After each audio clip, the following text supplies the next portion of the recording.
Hey guys, so it's been 10 days since the American election happened, and I don't think anyone's used to it yet, which is why I've kind of held off on making this particular rant, so we can actually try and have a discussion without yelling at people, which is not helpful. So let's just get straight into it. Things are looking very uncertain in America right now, and kind of across most of the world these days, especially this year, and that uncertainty is the thing that scares me the most. President-elect Trump has always made me uncomfortable, to say the least. His views on LGBTQ people, his views on women, people of colour, and every other minority group that he's demeaned or mocked or made to feel worthless. Those views that he's taken with him through his entire campaign are what a lot of Americans voted him in on, and that's scary.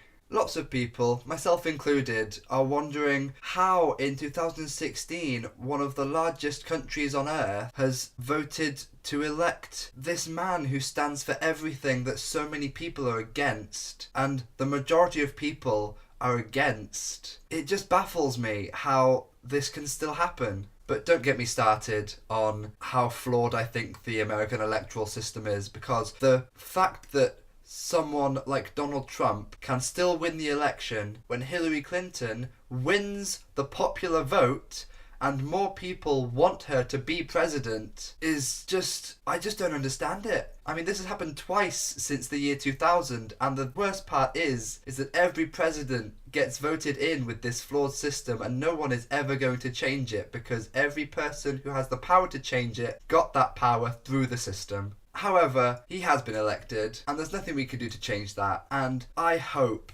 with every fibre of my being that at least some, if not all, of what he said and his extreme views were just bravado and just rhetoric and just him being a businessman and trying to get this campaign won. And whichever way you think about it, having to think of your leader like that is ridiculous. The USA has, in my eyes, always seemed like this beacon of freedom and of opportunity and of acceptance, but everything we've seen in the past year and a half just seems to make the complete opposite seem true. Now, I know these violent protesters and violent activists on both sides, on the right and the left, Trump and Clinton, are really not representative of the American people as a whole. That is the group of people that most of the world sees, and it just completely taints the image of the thousands of peaceful protesters, again on both sides, and the people who work so hard day in, day out to help the people who really need it. And I just think that the behaviour and the actions of these people really takes away from what they're trying to do.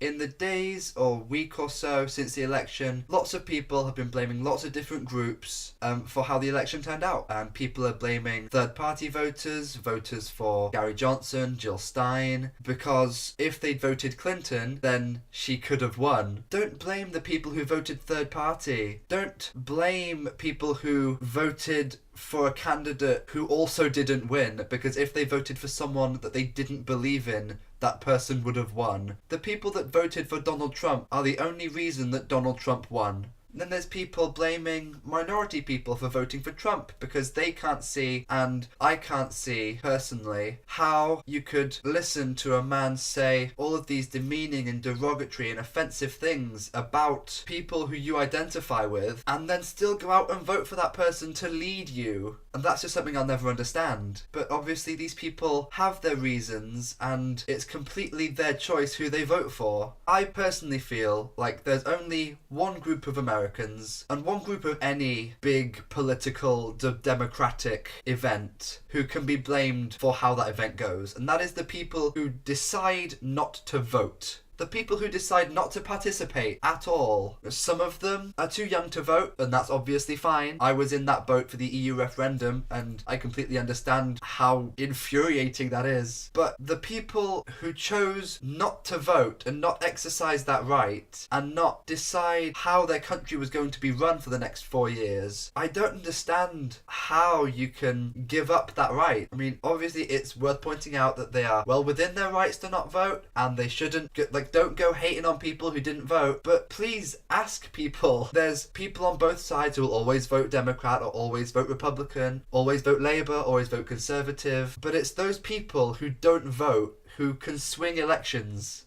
Needless to say, I am very sad that Clinton didn't win. I didn't realise just how much I supported Hillary Clinton until I was up at 2 a.m. on election night here, watching the states come in and feeling that hope. And then I woke up on Wednesday and my heart sank as I saw Trump with those 272 seats. I didn't know what to make of it.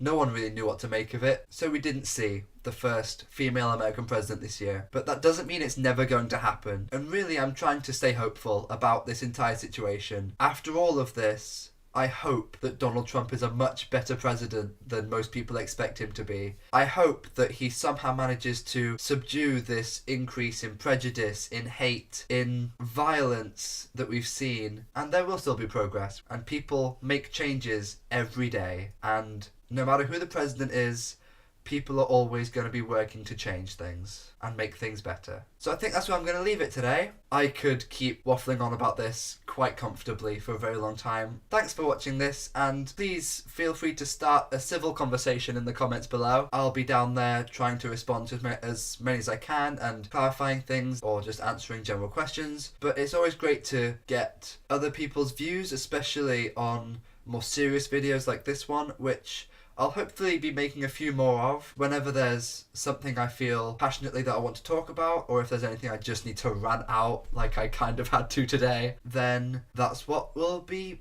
on here. Please feel free to click as many buttons down there as you like. It means a lot to me, and it really helps me to work out what's working well and what isn't, and how I need to change things to keep getting better, which obviously I want to do. On that note, I'll see you guys in my next video.